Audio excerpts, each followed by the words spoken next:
Donc le sujet choisi est les crypto-monnaies. Donc déjà pour commencer, qu'est-ce que c'est? Donc c'est un moyen de paiement en ligne qui a été créé en 2008 et qui est décentralisé, donc qui n'est indépendant de toute fluctuation économique. Donc ça permet de faire du shopping en peer-to-peer. Et déjà pour commencer, qu'est-ce que le peer-to-peer? Donc le peer-to-peer, c'est le fait de posséder réellement son argent et de pouvoir l'envoyer directement à la personne que l'on souhaite sans passer par une personne tierce et donc payer des transactions inutiles.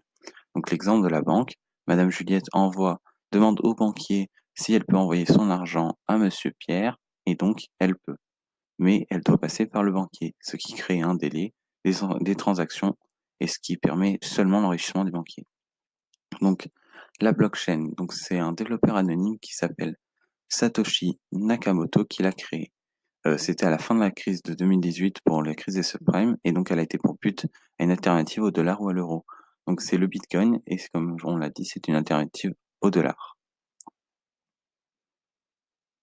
Donc le Bitcoin, donc on va voir 4 points. Donc c'est tout d'abord 60% du marché, donc ça représente 60 milliards d'euros.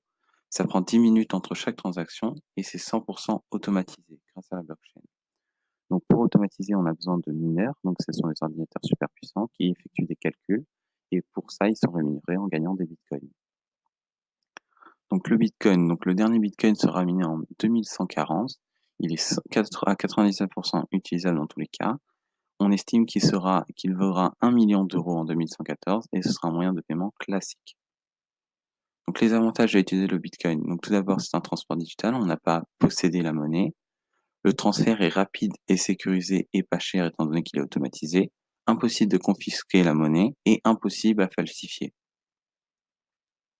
Donc les utilisateurs du Bitcoin sont tout d'abord les mineurs, ceux qui minent pour utiliser, les investisseurs qu'on nomme souvent les crypto-enthousiastes et les développeurs qui utilisent automatiquement leur propre